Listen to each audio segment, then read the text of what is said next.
ഇത് നാം കണക്കിലെടുക്കണം. ഇത് നാം വാശി കൂട്ടേണ്ട ഒരു വിഷയമല്ല. നമുക്ക് ആർക്കും ആരോടും വാശിയില്ല. അള്ളാഹു നമുക്ക് എല്ലാവർക്കും നല്ല മനസ്സ് നൽകുമാറാകട്ടെ. എല്ലാവരെയും അള്ളാഹു നന്നാക്കി തരട്ടെ. ഈ പ്രസംഗിക്കുന്ന ഞാനൊരു നബിയല്ല. എന്നിൽ അബദ്ധം വന്നിട്ടുണ്ടാകാം, അള്ളാഹു എനിക്ക് പുറത്തു തരട്ടെ. നിങ്ങളിൽ അബദ്ധം വന്നിട്ടുണ്ടാകാം, അള്ളാഹു നിങ്ങൾക്കും പുറത്തു തരട്ടെ. നമ്മൾ ആരും അമ്പിയാക്കളാണെന്ന വാദമൊന്നും നമുക്കില്ല, മലക്കുകളാണെന്ന വാദമില്ല. പക്ഷെ നമ്മളെല്ലാവരും യാത്ര പോകുന്നവരാണ്, അതിൽ നമുക്ക് സംശയമില്ല. ആ യാത്രയ്ക്ക് വേണ്ടി ഇനിയുള്ള ബാക്കിയുള്ള കാലം ഒരുങ്ങി ജീവിക്കുന്നവനല്ലേ ഭാഗ്യമുള്ളവൻ. ആ യാത്രയ്ക്ക് വേണ്ടി ചിന്തിക്കുന്നവനല്ലേ ഭാഗ്യമുള്ളവൻ. നമ്മൾ കുറെ തർക്കം കൂടാൻ വേണ്ടി പടക്കപ്പെട്ട ജനങ്ങളാണോ? പരസ്പരം കുറെ കുറ്റം പറയാൻ വേണ്ടി പടക്കപ്പെട്ടവരാണോ? കുറെ അങ്ങോട്ടും ഇങ്ങോട്ടും ചീത്ത പറയാൻ വേണ്ടി പടക്കപ്പെട്ടവരാണോ? അല്ല അല്ല. വമാ ഖലഖതുൽ ജിന്ന വൽ ഇൻസ ഇല്ലാ ലിയഅ്ബുദൂൻ. അല്ലാഹുവിനെ അറിഞ്ഞുകൊണ്ട് ഇബാദത്ത് ചെയ്യാൻ വേണ്ടി പടക്കപ്പെട്ട അടിമകളാണ് നാം. ആ ബോധത്തോടെ ജീവിച്ച് മരിക്കണം സഹോദരന്മാരെ. ആ ബോധത്തോടെ പ്രവർത്തിക്കണം സഹോദരന്മാരെ. ആ ബോധത്തോടെ നാം പ്രബോധന പ്രവർത്തനങ്ങൾ നടത്തണം സഹോദരന്മാരെ. അതുകൊണ്ടാണ് ഇത് പറഞ്ഞത്. ഖുർആൻ പറയുന്നു, മാ അൻഫഖതും മിൻ നഫഖത്തിൻ, നിങ്ങൾ എന്ത് ചെലവഴിച്ചിട്ടുണ്ടെങ്കിലും, ഔ നദർതും മിൻ നദീർ, നിങ്ങൾ എന്ത് നേർച്ച ചെയ്തിട്ടുണ്ടെങ്കിലും, ഫഇന്നല്ലാഹ യഅലമുഹു, നിശ്ചയം അല്ലാഹു അതറിയും കേട്ടോ. എല്ലാ രഹസ്യങ്ങളും പരസ്യങ്ങളും അറിയുന്ന അല്ലാഹു അതറിയും കേട്ടോ. നിങ്ങൾ നല്ലതിനാണോ ചെലവഴിച്ചത്? നല്ല നിലക്കാണോ ചെലവഴിച്ചത്? നിങ്ങൾ നല്ലതാണോ നേർച്ചയാക്കിയത്? ആ നേർച്ച നിങ്ങൾ വീട്ടിയിട്ടുമുണ്ടോ? അല്ല പ്രതിഫലം തരും കേട്ടോ. നേരെ മറിച്ച് നിങ്ങൾ ചെലവഴിച്ചത് കള്ളു കുടിക്കാനാണോ? വ്യഭിചരിക്കാനാണോ? അനാവശ്യത്തിനാണോ? ആവശ്യമില്ലാത്തതിനാണോ നിങ്ങൾ ചെലവഴിച്ചത്? അതാ തെറ്റായ കാര്യങ്ങൾക്കാണോ? വാശിക്ക് വേണ്ടിയാണോ? വൈരാഗ്യത്തിന് വേണ്ടിയാണോ? വിദ്വേഷം തീർക്കാൻ വേണ്ടിയാണോ? അസൂയയും പകയും വെച്ചുകൊണ്ടാണോ നിങ്ങൾ ചെലവഴിക്കുന്നത്? അന്നറിയും കേട്ടോ. നിങ്ങൾ നേർച്ച ചെയ്തത് തെറ്റായ കാര്യം ചെയ്യാനാണോ? കൊണ്ടോട്ടി നേർച്ചയെ കുറിച്ച് കേട്ടിട്ടുണ്ട്. കൊണ്ടോട്ടി നേർച്ച എന്ന് പറഞ്ഞാൽ ചില പെണ്ണുകൾ നേർച്ചയാക്കും പോലും വേണ്ടി കൊണ്ടോട്ടി നേർച്ചയ്ക്ക് പോയിട്ട് ഊര കൊണ്ട് ഉണ്ടാൻ ആണുങ്ങളുമായിട്ട് ഉണ്ടുണ്ടാക്കാൻ നേർച്ചയാക്കും പോലും കേട്ടതാണ് ഞാൻ. സുബ്ഹാനല്ലാഹ്. ഇങ്ങനത്തെ നേർച്ചയാണോ? ഔ നദർതും മിൻ നദീരിൻ, നിങ്ങൾ നല്ലതാണോ നേർച്ചയാക്കുന്നത്? നിങ്ങൾ നേർച്ചയാക്കുന്ന ഖബറിൽ കിടക്കുന്ന വലിയന്റെ പേരിൽ, ഖബറിൽ കിടക്കുന്ന സയ്യിദിന്റെ പേരിൽ, ഖബറിൽ കിടക്കുന്ന മഹാന്റെ പേരിൽ ഒരു ചാക്കരി ഭക്ഷണം കൊടുത്ത് വിതരണം ചെയ്യാനാണോ നേർച്ച? കൂലി കിട്ടും, സംശയമില്ല. അല്ല, അന്നദാനത്തിനാണോ നേർച്ച? കൂലി കിട്ടും. അതെ, ആ മഹാന്റെ പേരിൽ നിങ്ങൾ നേർച്ചയാക്കുന്നത് മുതഅല്ലിമീങ്ങളെ ഭക്ഷണത്തിനാണോ? നിങ്ങൾ യതീം കുട്ടികൾക്ക് വേണ്ടിയാണോ? അഗതികൾക്കാണോ? ആ മഹാന്റെ പേരിൽ നേർച്ചയാക്കുന്നത് മോമിനീകൾ മോമിനാത്തുകൾക്ക് ഭക്ഷണം കൊടുക്കാനാണോ? വസ്ത്രം കൊടുക്കാനാണോ? എല്ലാം കൂലി കിട്ടുന്നത് തന്നെ. മരിച്ചവരുടെ പേരിൽ ധർമ്മം ചെയ്താൽ അതിന്റെ ഫലം കിട്ടുമെന്നതിൽ മരിച്ചവർക്ക് ഫലം കിട്ടും, കൊടുത്തവർക്കും ഫലം കിട്ടും. പണ്ഡിതന്മാർക്ക് തർക്കമില്ല. മരിച്ചവരുടെ പേരിൽ ഒന്നും ചെയ്താൽ ഒരു കാര്യവുമില്ലെന്ന് വാദിക്കുന്ന വേറൊരു കൂട്ടരുണ്ട്. പഠിച്ചവനെ, അവരെ സെറിൽ സമുദായത്തെ കാക്കണേ റഹ്മാനേ. മരണപ്പെട്ടവരുടെ പേരിൽ ധർമ്മം ചെയ്താൽ പ്രതിഫലം കിട്ടുമെന്നതിൽ പണ്ഡിതന്മാർക്ക് രണ്ടഭിപ്രായമില്ലെന്ന് എല്ലാ പണ്ഡിതന്മാരും ഒരുപോലെ രേഖപ്പെടുത്തുന്നു. ഇബ്നു ഹജറുൽ ഹൈതമി തങ്ങൾ രേഖപ്പെടുത്തുന്നു, ഫത്ഹുൽ മുഈൻ മഖ്ദൂദ് രേഖപ്പെടുത്തുന്നു, ഇമാം നബവി രേഖപ്പെടുത്തുന്നു. എന്തിനധികം പറയണം? അപ്പറയുന്ന കക്ഷികളില്ലേ, മരിച്ചവരുടെ പേരിൽ ചെയ്താൽ ഫലം കിട്ടൂല എന്ന് പറയുന്നവരില്ലേ, അവരേറ്റം ബഹുമാനിക്കുന്ന ഇബ്നു തൈമിയ്യ വരെ മരിച്ചവരുടെ പേരിൽ ധർമ്മം ചെയ്താൽ, മരിച്ചവരുടെ പേരിൽ സദഖ ചെയ്താൽ, മരിച്ചവരുടെ പേരിൽ ഖുർആൻ ഓതിയാൽ, മരിച്ചവരുടെ പേരിൽ ലാ ഇലാഹ ഇല്ലല്ലാഹ് ചൊല്ലിയാൽ, മരിച്ചവരുടെ പേരിൽ സൽക്കർമ്മം ചെയ്താൽ അതുകൊണ്ട് ഉപകാരം പ്രകാരം മരിച്ചവർക്ക് കിട്ടുമെന്നതിൽ രണ്ടഭിപ്രായമില്ലെന്ന് തന്നെ അദ്ദേഹത്തിന്റെ ഫതാവയിൽ രേഖപ്പെടുത്തുന്നു. പറഞ്ഞ വാചകം കേട്ടിട്ടില്ലേ നിങ്ങൾ? അമ്മത്തസദ്ദുഖു അനിൽ മയ്യിതി ലിമൻ യഖറഉൽ ഖുർആന വഗൈരിഹിം യൻഫഉഹു ദാലിക ബിഇത്തിഫാഖിൽ മുസ്ലിമീൻ. ഇബ്നു തൈമിയ്യയുടെ വാചകമാണ്. മയ്യിത്തിന്റെ പേരിൽ ഖുർആൻ ഓതുന്നവർക്കും ഖുർആൻ ഓതാത്തവർക്കും ധർമ്മം ചെയ്യുന്നുണ്ടല്ലോ, അത് മയ്യിത്തിന് ഉപകരിക്കുമെന്നതിൽ മുസ്ലിം ലോകത്ത് രണ്ടഭിപ്രായമില്ല. മുസ്ലിം പണ്ഡിതന്മാർ അതിൽ യോജിപ്പിലാണ്.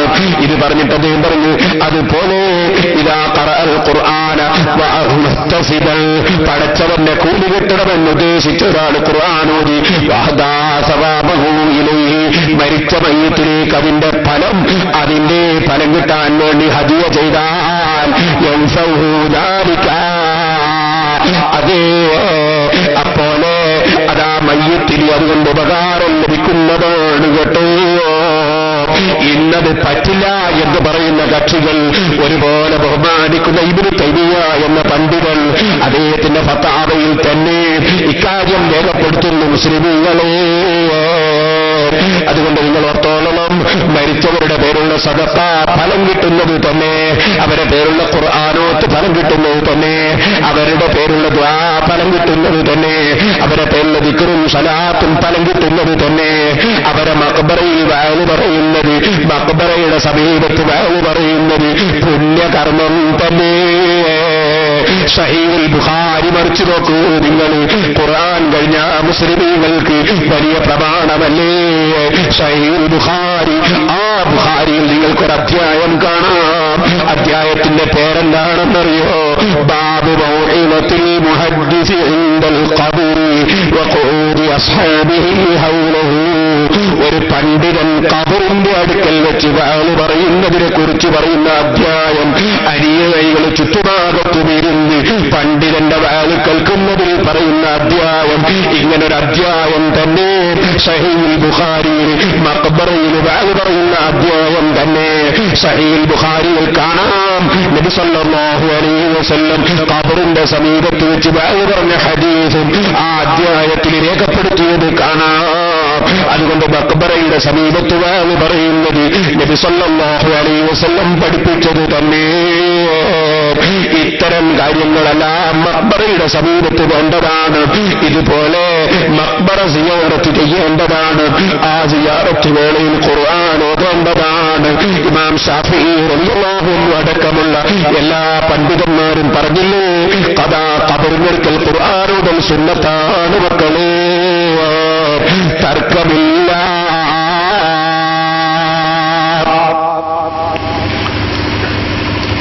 ഖബറിനടുക്കൽ ഖുർആനോത്ത് വേണം, വിക്രുതങ്ങൾ വേണം. മരിച്ചവരുടെ പേരിലൊക്കെ ചെയ്തിട്ട് ഫലം ഉണ്ടാവുമോ എന്ന് ചിലർക്ക് സംശയമാണ്.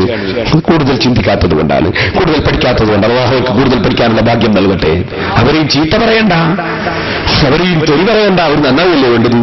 നമ്മൾ ആരെയും ചീത്ത പറയുന്നില്ലല്ലോ. പണ്ഡിതന്മാർ ഉത്തരവാദിത്വം ചീത്ത പറയുന്നില്ലല്ലോ. പണ്ഡിതന്മാർ ഡോക്ടർമാരുടെ സ്ഥാനത്താണ്. ഡോക്ടർമാരെന്താ വേണ്ടത്? ഇത് കാണാം. ഞാൻ നാദാപുരത്ത് പ്രസംഗിച്ച ഒരു 8 CD എന്ന് പറഞ്ഞല്ലോ. ആ 8 CD-യിൽ ഞാനൊരാൾക്ക് മറുപടി പറഞ്ഞതാണ്. ഒരു മൗലവിക്ക്, മൗലവി നാദാപുരത്ത് വന്നിട്ട് ഭയങ്കര വെല്ലുവിളിച്ചിട്ട് പ്രസംഗിച്ചു. എന്നെ തന്നെയാ വെല്ലുവിളിച്ചത്. അയാൾ കാര്യമായിട്ട് ചെയ്തത് എന്താണെന്നറിയോ? അയാൾ എന്നെ പരിഹസിച്ചുകൊണ്ട് കാണിച്ചു. ഇത് ഞാൻ ഈ തിരുവനന്തപുരത്തിനടുത്ത് ആറ്റിങ്ങൽ വെച്ചൊരു മുഖാമുഖം പരിപാടി പങ്കെടുത്തു. അപ്പോ പ്രസംഗമൊക്കെ കഴിഞ്ഞതിന് ശേഷം ഞാൻ ആളുകളോടൊക്കെ സലാത്തി വിളിട്ട് പിരിവെടുക്കുക എന്നുള്ള ഒരു അമലാണ്, സലാത്തിയില്ല എന്നുള്ള വേറൊരു അമലാണ്. രണ്ടമൽ ഒന്നായിട്ട് ഒരു സലാത്തിയില്ല 10 കൊടുത്തിട്ട് നബി സല്ലല്ലാഹു അലൈഹി വസല്ലം പറഞ്ഞതാ. മൻ സല്ല അലൈഹി സലാത്തൻ എന്നാ പറഞ്ഞത്. ഏത് സലാത്തിയിലും 10 ഗുണം കിട്ടുന്ന പണ്ഡിതന്മാർ അംഗീകരിച്ച സലാത്തി ഏത് ചൊല്ലിയാലും 10 ഗുണം കിട്ടും. ഇപ്പൊ ചിലർ ചോദിക്കുന്നത് ഹരിയത്ത് സലാത്തിയില്ല കിട്ടുമെന്ന്. പിന്നെ ഏത് സലാത്ത് പോലെ ഹരിയ സലാത്ത് പെടൂലേ? ഏത് സലാത്തിയിലും 10 ഗുണം കിട്ടുമെന്ന് നബി സല്ലല്ലാഹു അലൈഹി വസല്ലം പറഞ്ഞു. മൻ സല്ല അലൈഹി സലാത്തൻ. അതിനെന്ത് വേണോ?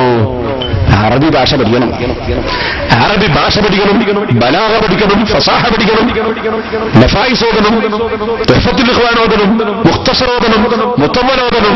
2 പുസ്തകം വായിച്ചാലുണ്ടോ അറബി ഭാഷ മനസ്സിലാവുന്നു? സുബ്ഹാനല്ലാഹ്. മൻ സല്ല അലൈഹി സലാത്തൻ, ഏതൊരു സലാത്ത് എന്റെ പേരിൽ ആര് ചൊല്ലിയോ, സല്ലല്ലാഹു അലൈഹി അസ്റാ 10 ഗുണം നബി സല്ലല്ലാഹു അലൈഹി വസല്ലം എന്ന് പറയുന്നു അള്ളാഹ് അവർക്ക് പകരം കൊടുക്കുന്നു. അപ്പോ ഹരീത്ത് സ്വലാത്തിലായാലും കിട്ടും, ഏത് സ്വലാത്തിലായാലും 10 ഗുണം കിട്ടും. പണ്ഡിതന്മാർ അംഗീകരിച്ച സ്വലാത്ത്. എന്നാൽ നിങ്ങൾ മനസ്സിലാക്കണം, ഞാൻ സ്വലാത്ത് ചൊല്ലിക്കൊണ്ട് ഇങ്ങനെ പിരിവെടുക്കുകയാണ്. അവിടുത്തെ സംഘാടകർക്ക് ഒരുപാട് ചെലവുണ്ടാവില്ലേ, അതിനുവേണ്ടി ഇങ്ങനെ പിരിവെടുക്കുകയാണ്. അപ്പൊ ചില ആളുകൾ സിറാജുൽ ഹുദയിലേക്ക് നേർച്ച പൈസ കൊണ്ടെത്തും. അത് ഞാൻ നടത്തുന്ന ഒരു സ്ഥാപനമാണ്. അതിന്റെ കീഴിൽ 25 മദ്രസയുണ്ട്, 40ഓളം പള്ളിയുണ്ട്. അതിന്റെ കീഴിൽ ശരീഅത്ത് കോളേജുണ്ട്, ദേവ കോളേജുണ്ട്. ദേവ കോളേജ് എന്നാൽ PG എടുത്ത ഒരു പ്രഗത്ഭനായ ബിരുദമെടുത്ത പണ്ഡിതൻ, അതുണ്ടാക്കാനുള്ളതാണ് ദേവ കോളേജ്. നല്ല ഖുർആൻ പാടാക്കുന്ന കോളേജുണ്ട്. ഒരു പെന്റെ കൂടെ CD വിൽക്കാൻ വേണ്ടി കൂടെ വന്ന 2 കുട്ടികളുണ്ട്. ഒന്ന് ഖുർആൻ പാടാക്കുന്ന കോളേജിൽ പഠിക്കുന്ന കുട്ടിയാണ്, ഒന്ന് ശരീഅത്ത് കോളേജിൽ പഠിക്കുന്ന കുട്ടിയാണ്. അങ്ങനെ ധാരാളം കുട്ടികൾ പഠിക്കുന്നുണ്ട്. ഹരിയാനയിലുള്ള 54 കുട്ടികളുണ്ട്. ഫാത്തിഹ പോലും അറിയില്ലായിരുന്നു, ഒന്നും അറിയില്ല. വളരെ പാവപ്പെട്ടവർ. ഇപ്പൊ പെരുന്നാളുടെ തുണി വരെ നമ്മൾ എടുത്തു കൊടുക്കണം.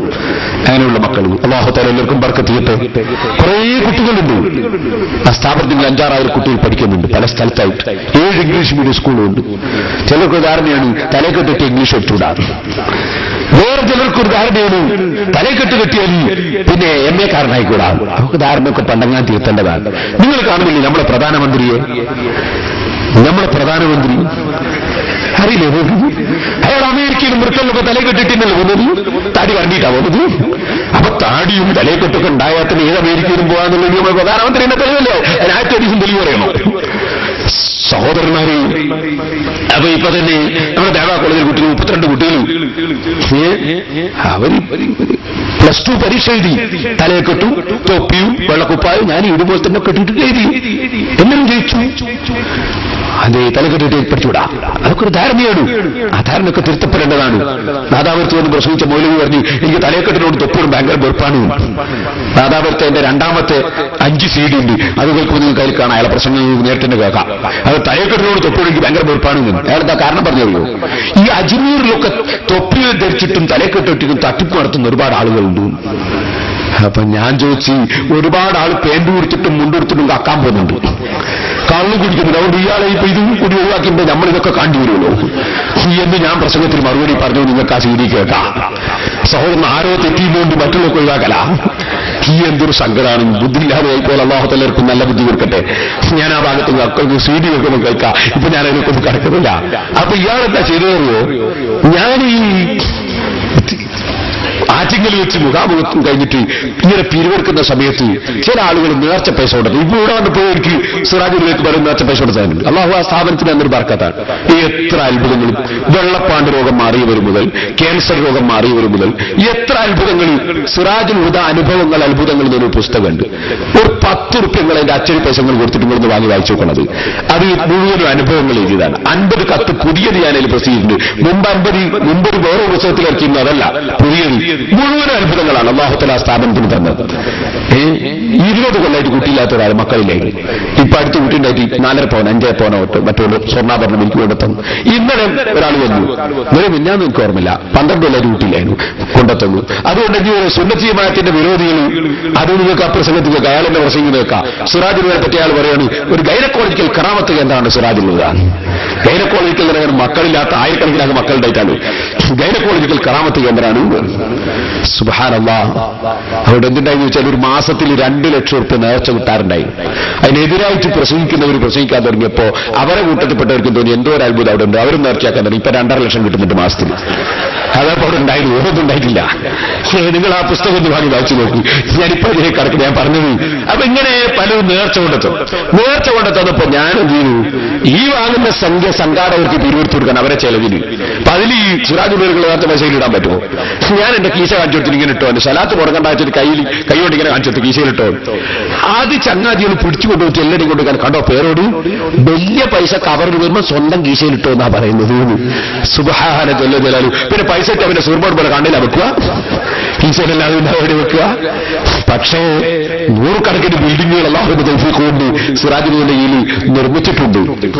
അവിടെ 6000-7000 കുട്ടികൾ അതിൽ പഠിക്കുന്നുണ്ട്. അതൊന്നും അവർ കണ്ടില്ല. അവർ കണ്ട് എന്റെ കീശ പൈസ ഇരുന്ന് മാത്രമാണ്. അള്ളാഹു നന്നാക്കട്ടെ. ഞാൻ പറയും, നമ്മൾ തിരിച്ചാരെയും ചീത്ത പറയണ്ട, ചീത്ത പറയാനും പാടില്ല. ഡോക്ടർമാരുടെ ഉത്തരവാദിത്തമാണ് പണ്ഡിതന്മാർ. ഡോക്ടർമാരുടെ ഉത്തരവാദിത്തം എന്താണ്? രോഗികളെ കാണുമ്പോൾ സഹതാപം. പഠിച്ചവനെ ഇയാൾ രോഗിയായി പോയല്ലോ, അല്ലാതെ രോഗിയോട് വെറുപ്പല്ല. രോഗിയോട് വെറുപ്പല്ല. ഒരാൾക്ക് ഡോക്ടറെ എന്തേ വയറ്റുന്നു വല്ലാണ്ട് വേദന, എന്താണ് വയറ്റുന്നു വേദന, ഒരൊറ്റത് തിരിഞ്ഞാലും അങ്ങനെ ചികിത്സിക്കലു, അങ്ങനെയല്ലോ ചികിത്സിക്കലു. പിന്നെ വയറ്റിൽ വേദനയുണ്ടല്ലേ, അപ്പൊ ഈ ഡോക്ടർക്ക് അലിവ് തോന്നണം. ഇതുപോലെ വിവരമുള്ളവർക്ക് വിവരമില്ലാത്തവരോട് അലിവാണ് തോന്നേണ്ടത്, സഹതാപമാണ് തോന്നേണ്ടത്, ശത്രുതയല്ല. അപ്പൊ എന്ത് ചെയ്യുക? ഡോക്ടർ ഒരു സൂചി വെക്കണം. സൂചി വെക്കണമെങ്കിൽ തന്നെ ഈ ഡോക്ടർ പെട്ടെന്ന് സൂചി എടുത്ത് കുത്തരുത്. പിന്നെ ഒരു ചെറിയ സൂചി വെച്ചൂടെ? അപ്പൊ ഇയാൾക്കും തോന്നും സൂചി വണ്ടി തന്നെ ചെറുതാണ്, പിന്നെ തീരെ ചെറുതാന്നേ സാരില്ല, ചെറിയ സൂചി വെച്ചൂടെ എന്ന് ചോദിച്ചൊരു സമ്മതമെടുത്ത്, എന്നിട്ട് കുറച്ച് പരുത്തിയെടുത്ത് ചൂടുവെള്ളത്തിൽ മുക്കി ആദ്യം ഒന്ന് തടകിയിട്ട് ബോധ്യപ്പെടുത്തണം നിന്നോട് നല്ല സ്നേഹാണ് എന്നതിന് ശേഷം മാത്രമേ സൂചി എടുത്ത് കുത്താം. കുത്തുമ്പോ എന്ത് വേണം? കുത്തുമ്പോ വേദനിക്കാതിരിക്കാൻ വേണ്ടി മക്കൾ എത്ര ഉണ്ടായിരുന്നു, എവിടെയാ പോക്ക്, എന്താ പണി എന്നൊക്കെ ചോദിച്ച് ശ്രദ്ധ മാറ്റിക്കളിയുമ്പോഴും അങ്ങനെ കുത്തിയിട്ട് ഈ മരുന്ന് ഉള്ളിലങ്ങ് കയറ്റി ഇവന്റെ വയറ്റിൽ വേദന എങ്ങനെ സുഖപ്പെടുത്താൻ കഴിയുമെന്നാണ് ഡോക്ടർ നോക്കേണ്ടത്. അല്ലാതെ എടാ വയറ്റിന് സുഖമില്ലാനോ, ഈ സൂചി എടുത്ത് ഒറ്റ കുത്തി ഞാൻ, ഇങ്ങനെയല്ല ഒരു ഡോക്ടർ ചികിത്സിക്കേണ്ടത്. ഇതുപോലെ പണ്ഡിതന്മാർ ചീത്ത പറഞ്ഞുകൊണ്ടല്ല പ്രസംഗിക്കേണ്ടത്, തെറി പറഞ്ഞുകൊണ്ടല്ല പ്രസംഗിക്കേണ്ടത്. ആ പ്രസംഗത്തിൽ നിങ്ങൾക്ക് കേൾക്കാം, സുന്നത്ത് ജമാഅത്തിന്റെ വിരോധിയായ മൗലവി എത്രയാണ് ചീത്ത പറഞ്ഞത്. എന്നെ സംബന്ധിച്ച് അദ്ദേഹം പറഞ്ഞു, പേരോടിന് പൂർണ്ണ ലൂസാണ്. സമസ്തയുടെ മുഴുവൻ ആലിമികളും മാനസിക രോഗികളാണ്, കാന്തപുരം ഇബ്ലീസാണ്. ഇങ്ങനെയാണ് അയാളുടെ ശൈലി. ഇതൊരു ഇസ്ലാമിക പ്രബോധകൻ അനുയോജ്യമാണോ? നിങ്ങൾക്ക് അയാളുടെ ശബ്ദം തന്നെ കേൾക്കാം, എന്തെടുത്ത് പറഞ്ഞതല്ല. അതുകൊണ്ട് ഞാൻ നിങ്ങളോട് പറയുന്നു, നാം ശത്രുത വെച്ചുകൊണ്ട് ജീവിക്കേണ്ടവരല്ല, നാം അക്രമവാസന വളർത്തേണ്ടവരല്ല, ഭീകരവാദികളാവേണ്ടവരല്ല. നാം അള്ളാഹുവിന്റെ അടിമകളാ. അള്ളാഹു എല്ലാ രഹസ്യങ്ങളും പരസ്യങ്ങളും അറിയുന്നവരാ. നാം സത്യത്തിന്റെ വക്താക്കളാകണം, സത്യത്തിന്റെ പ്രചാരകരാകണം. അത് പടച്ച റബ്ബിന്റെ തൃപ്തിക്ക് വേണ്ടിയാകണം. അവിടെ വാശിയില്ല, വഴക്കില്ല, വിദ്വേഷമില്ല, വൈരാഗ്യമില്ല.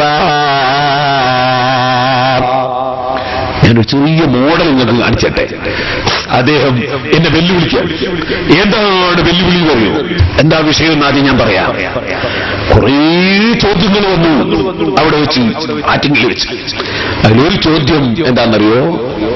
ഒരു ചോദ്യം സ്ത്രീധനത്തെ സംബന്ധിച്ചാണ്. ഞാൻ പറഞ്ഞു, സ്ത്രീധനം വാങ്ങാൻ താണൊരു പണിയാണ്. ഒരു പെണ്ണ് കിട്ടുമ്പോൾ എന്തെങ്കിലും പൊന്നിങ്ങോട്ട് കിട്ടണം, അല്ലെങ്കിൽ സ്വർണം കിട്ടണം, അല്ലെങ്കിൽ പണം കിട്ടണം ചിന്തിക്കുന്ന താഴ്ന്ന പണിയാണ്. അത് മാനമായ പരിപാടിയല്ല.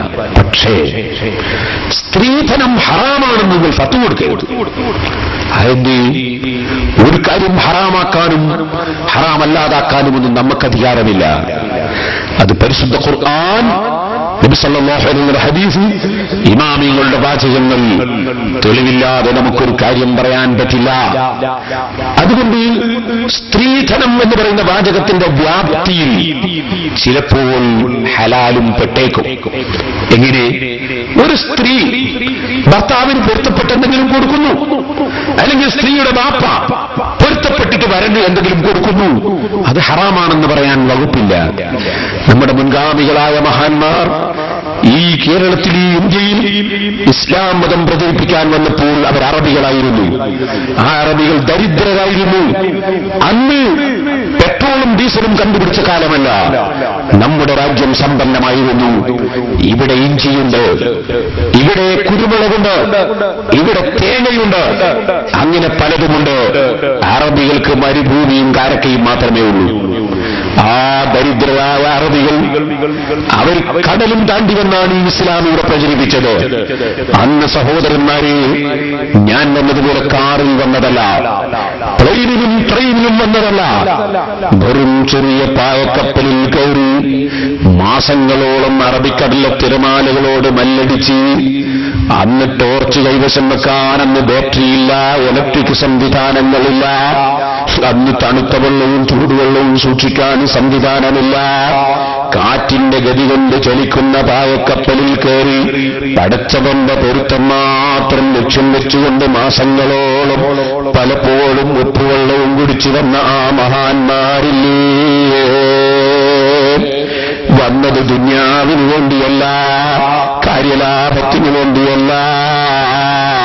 ലഅൻ യഹ്ദിയല്ലാഹു ബിക റജുലൻ ഖൈറുൻ ലക മിനദ് ദുനിയാ വമാ ഫിഹാ. നീ കാരണമായി ഒരൊറ്റ മനുഷ്യനെ അല്ലാഹു സന്മാർഗത്തിലാക്കിയാൽ ദുനിയാവിലുള്ളത് മുഴുവനും കിട്ടുന്നതിനേക്കാൾ, ദുനിയാവ് കിട്ടുന്നതിനേക്കാൾ നിനക്ക് ഖൈറാണ് കേട്ടോ എന്ന നബി സല്ലല്ലാഹു അലൈഹി വസല്ലം തങ്ങളുടെ പ്രസ്താവന വിശ്വസിച്ചുകൊണ്ട് ദുനിയാവ് മുഴുവനും പോയാലും ഒരാൾ നന്നാകുന്നതല്ലേ ഖൈറെന്ന് മനസ്സിലാക്കി ആ മഹാന്മാര് നമ്മുടെ ഇന്ത്യ രാജ്യത്ത് വന്നു. ഇവിടെ സ്വീകരിക്കാൻ അന്ന് കമ്മിറ്റികളില്ല, ജമാഅത്തുകളില്ല, SSF ഇല്ല, SYS ഇല്ല, അതേ സമസ്തയില്ല, ഒരു സംഘടനയുമില്ല. അക്കാലഘട്ടത്തിൽ പരിശുദ്ധ ഇസ്ലാമിന്റെ പ്രചരണത്തിന് വേണ്ടി വന്ന ആ മഹാന്മാർ നേരത്തെ ഇവിടെ അധ്യക്ഷൻ പറഞ്ഞതുപോലെ ഒരു സംഘടനയും ഒന്നുമില്ലാത്ത കാലത്ത്, ഇവിടെ പോകട്ടെ ഒരൊറ്റ മുസ്ലിമില്ലാത്ത കാലത്ത്, അന്യമതസ്ഥർ മാത്രം ജീവിക്കുന്ന ഇന്ത്യയിലേക്ക് പടച്ചവന്റെ മേൽ തവക്കുലാക്കി വന്ന മഹാന്മാരില്ലേ, അവരല്ലേ നമുക്ക് തൗഹീദിന്റെ കലിമത്ത് പഠിപ്പിച്ചത്, അവരല്ലേ ഖുത്ബയുടെ ഭാഷ പഠിപ്പിച്ചത്, അവരല്ലേ സർവ്വ നിസ്കാരത്തിന്റെയും എണ്ണം പഠിപ്പിച്ചത്, അവരല്ലേ ഖിബ്ല തിരിച്ചു തന്നത്, അവരല്ലേ സഹോദരന്മാരെ ഓരോ മാസത്തിലും ദിവസത്തിലും എന്ത് ചെയ്യണമെന്ന് പഠിപ്പിച്ചത്, ആരാണ് ജുമഅക്ക് പോകേണ്ടതെന്ന് പഠിപ്പിച്ചത്, എന്താണ് പള്ളിയിൽ നടക്കേണ്ടതെന്ന് പഠിപ്പിച്ചത്, എന്താണ് റബീഉൽ അവ്വലിൽ നടക്കേണ്ടതെന്ന് പഠിപ്പിച്ചത്, എന്താണ് ഓരോ കാലത്തും വേണ്ടതെന്ന് പഠിപ്പിച്ചത് ആ മഹാന്മാരല്ലേ. അവര് നിർമ്മിച്ച പള്ളികൾ ഇന്നും അതാ നിലനിൽക്കുന്നില്ലോ. ആ മഹാന്മാരുണ്ടല്ലോ, ദരിദ്രരായ ആ മഹാന്മാർ ഇവിടെ വന്നപ്പോ അവർക്ക് വിവാഹം കഴിക്കാനുള്ള സാമ്പത്തിക ശേഷിയില്ല. ഇവിടെയുള്ള പലരും പറഞ്ഞു, നിങ്ങൾക്ക് നമ്മളെ മകളൊക്കെ വിവാഹം കഴിപ്പിച്ചു തരാം, സ്നേഹമാണ്, ബഹുമാനമാണ്. ഞങ്ങളടുത്ത് മഹറൂർക്കാൻ പൈസ ഇല്ലല്ലോ, ഞങ്ങളടുത്ത് തുണിയെടുക്കാൻ പണമില്ലല്ലോ. നിങ്ങളെ ഭാര്യയെ കിട്ടിയാലും പെണ്ണിട്ടിയാൽ മതിയോ, താമസിക്കാൻ സൗകര്യം ചെയ്യണ്ടേനും ആറുണ്ടാക്കാൻ പൈസ ഇല്ലല്ലോ, പിന്നെ ഭക്ഷണം കൊടുക്കാൻ പൈസ ഇല്ലല്ലോ, ഞങ്ങളെന്താ ചെയ്യാ? അപ്പോൾ ഈ പെൺകുട്ടികളെ ബാപ്പമാര്, പെൺകുട്ടികളെ കുടുംബക്കാര് പറഞ്ഞു, അത് നിങ്ങൾ ബേജാറാണ്ട, നിങ്ങൾക്ക് വേണ്ടൊക്കെ നമ്മൾ തന്നെ തരാം. അങ്ങനെ ദരിദ്രരായ അറബികൾക്ക് ഈ രാജ്യത്തുള്ള സാമ്പത്തിക ശേഷിയുള്ള മുഅ്മിനീങ്ങൾ മകളെ കെട്ടിച്ചു കൊടുക്കുന്നതിന്റെ പുറമെ ഈ പുതിയാപ്പന്മാർക്ക് ആവശ്യമായ സാമ്പത്തിക സഹായവും ചെയ്തു, അതവർ സ്വീകരിച്ചു. അങ്ങനെയാണ് ഇവിടെ സ്ത്രീധന സമ്പ്രദായത്തിന്റെ തുടക്കം. പക്ഷേ അതൊരാവശ്യത്തിന് വേണ്ടി വാങ്ങിയതാണവർ. ഇപ്പോൾ ചെറുപ്പക്കാരുടെ അവകാശം പോലെ ചോദിച്ചു വാങ്ങുകയാണ്. അവിടെ ആ താണവണിയാണ് ഞാൻ പറഞ്ഞു. അവകാശമൊന്നുമില്ലതിൽ, ചോദിച്ചു വാങ്ങാനുള്ളതല്ല. പൊരുത്തപ്പെട്ടു തന്നാൽ വാങ്ങുന്നതിന് വിരോധമില്ല. ഇതാണ് അതിന്റെ യഥാർത്ഥ നിയമം. ഈ സ്ത്രീധനത്തിന്റെ പേരിൽ പെൺകുട്ടികളെ പീഡിപ്പിക്കരുത്. എന്റെ വേല കേൾക്കാൻ വേണ്ടി ഒന്നുമാരോട് ഞാൻ പറയാണ്, ഇപ്പൊ പൊന്നിന് വില കൂടിയ സമയം. ചിലപ്പോ ചിലന്മാര് മകന്റെ ഭാര്യന്റെ കഴുത്തിലും കാതിലൊക്കെ ഇപ്പം തൂക്കി വെക്കാൻ തോന്നും. ഇബ്ലീസ് ചിലപ്പം തോന്നിപ്പിക്കും. അങ്ങനല്ലേ ശൈത്താന്റെ പണി? ശൈത്താൻ എപ്പോഴും മനുഷ്യന്മാരെ തമ്മിൽ തെറ്റിക്കാനേ ശ്രമിക്കുള്ളൂ. ശൈത്താൻ ഓരോരുത്തർക്ക് ഓരോ ഡ്യൂട്ടിയാണല്ലോ. മൂപ്പര് ഡ്യൂട്ടി നന്നായിട്ട് വരും, മൂപ്പര് ഡ്യൂട്ടി നിർവഹിക്കുന്നുണ്ടല്ലോ ശൈത്താൻ. إنما يريد الشيطان أن يوقع بينكم العداوة والبغضاء. ശൈത്താൻ നിങ്ങൾക്കിടയിൽ ശത്രുത ഉണ്ടാക്കാനാണ് ഉദ്ദേശിക്കുന്നത്, നിങ്ങൾക്കിടയിൽ വെറുപ്പുണ്ടാക്കാനാണ് ഉദ്ദേശിക്കുന്നത് എന്ന് ഖുർആൻ പറയുന്നു. ബഹുമാനപ്പെട്ട സ്വാഗതം പറഞ്ഞ തങ്ങളവர்கள் സങ്കടപ്പെടേണ്ടതില്ല. അല്ലാഹു ഇവിടെയുള്ള സയ്യിദന്മാർക്കൊക്കെ ബർക്കത്ത് ചെയ്യട്ടെ. തങ്ങളവറുകളോട് ആരോ പോയി പറഞ്ഞു കൊടുത്തതായിരിക്കാം ഈ നല്ല നിലക്കുള്ള നേർച്ചയ്ക്ക് പകരം ഒരു റിബൽ നേർച്ച വരാൻ സാധ്യതയുണ്ട് എന്നത് ബഹുമാനപ്പെട്ടവർ വിശ്വസിച്ചിട്ടില്ലെന്നാണ് പറഞ്ഞതിൽ എനിക്ക് മനസ്സിലായത്. ഒരിക്കലും തന്നെ നബി സല്ലല്ലാഹു അലൈഹി വസല്ലം കുടുംബത്തിൽപ്പെട്ട മുഅ്മിനീങ്ങൾ, ഇവിടെയുള്ള മുസ്ലിമീങ്ങൾ ഇത്രയും നല്ല ഒരു ദീനിയായ പരിപാടി നടത്തി ഇവിടെ കിടക്കുന്ന സാദാത്തുക്കളുടെ പേരിൽ ദുആ ചെയ്യുന്നതിന് പകരം അല്ലാഹു പൊരുത്തപ്പെടാത്ത കാര്യങ്ങളിൽ ഇവിടെയുള്ള സയ്യിദന്മാരോ ആ കുടുംബത്തിൽപ്പെട്ടവരോ നാട്ടുകാരോ ഇനി അതിന് മുതിരുകയില്ല എന്ന് ഞാൻ അല്ലാഹുവിൽ ഉറപ്പിച്ചിട്ട് വിശ്വസിക്കുന്നു. കാരണം നമ്മൾ നല്ലവരായി ജീവിച്ചു മരിക്കുകയല്ലേ വേണ്ടത്. പക്ഷേ നിങ്ങളെ തമ്മിൽ തെറ്റിക്കാൻ വേണ്ടി ഒരു സയ്യിദിനോട് മറ്റേ സയ്യിദിനെ കുറിച്ച് പറഞ്ഞു കൊടുക്കും. തങ്ങളെ നിങ്ങളെ കൊണ്ട് മറ്റേ അങ്ങനെ പറഞ്ഞു എന്ന് പറഞ്ഞു. സ്നേഹപ്പുറത്തെ തങ്ങളെയും മറ്റേ തങ്ങളെയും കുടുംബക്കാരൊക്കെ തെറ്റിക്കലാണ് ശൈത്താന്റെ ഉദ്ദേശം. അതുകൊണ്ട് ശൈത്താൻ സയ്യിദന്മാരെ തമ്മിൽ തെറ്റിക്കാൻ ശ്രമിക്കും, നാട്ടുകാരെ തെറ്റിക്കാൻ ശ്രമിക്കും, കമ്മിറ്റിക്കാരെ തെറ്റിക്കാൻ ശ്രമിക്കും, എല്ലാവരും തമ്മിൽ തെറ്റിക്കാൻ വേണ്ടി ശൈത്താൻ ശ്രമിക്കും. അത് ഖുർആൻ നമ്മളോട് ആദ്യം തന്നെ പറഞ്ഞിട്ടുണ്ട്. ഇന്നമാ യുരീദു ശൈത്താനു അൻ യൂഖിഅ ബൈനകുമുൽ അദാവത വൽ ബഗ്ളാ, നിങ്ങൾക്കിടയിൽ ശത്രുത ഉണ്ടാക്കാൻ, നിങ്ങൾക്കിടയിൽ വെറുപ്പുണ്ടാക്കാനാണ് ശൈത്താൻ പരിശ്രമിക്കുക. അത് ശൈത്താന്റെ ഡ്യൂട്ടിയാണ്. അല്ലാഹു ശൈത്താന്റെ ശർറിൽ നമ്മുടെ നാടുകളൊക്കെ കാക്കട്ടെ. തിരൂരിൽ യാഹൂത്തങ്ങളെ നേർച്ചയുണ്ടായി. അവിടെയും ഞാനീ പറഞ്ഞതുപോലെ നേരത്തെ പാടില്ലാത്ത കുറെ മുട്ടും പാട്ടും നൃത്തവും നാടകവും ഒക്കെ നടക്കാറുണ്ടായിരുന്നു. ഒരിക്കൽ ഞാൻ SSFന്റെ കീഴിൽ ഒരു പരിപാടി സംഘടിപ്പിച്ചു. ഞാൻ അതിനെതിരെ ശക്തിയായി പ്രസംഗിച്ചു. ശക്തിയായി പ്രസംഗിച്ചല്ല, ചീത്ത പറഞ്ഞതല്ല. ഖുർആനും ഹദീസും ധരിച്ച്, ഇമാമികളെ കിതാബ് ധരിച്ച് ഈമാനുള്ളവർക്ക് വാല് പറഞ്ഞു കൊടുത്തു. അത് ഖുർആൻ നമ്മളോട് പറഞ്ഞ ദക്കിർ ഫഇന്ന ദിക്റാ തൻഫഉൽ മുഅ്മിനീൻ, നിങ്ങൾ വാല് പറഞ്ഞു കൊടുത്തോളൂ, ഈമാനുള്ളവർക്ക് ഉപകരിക്കുന്നത്.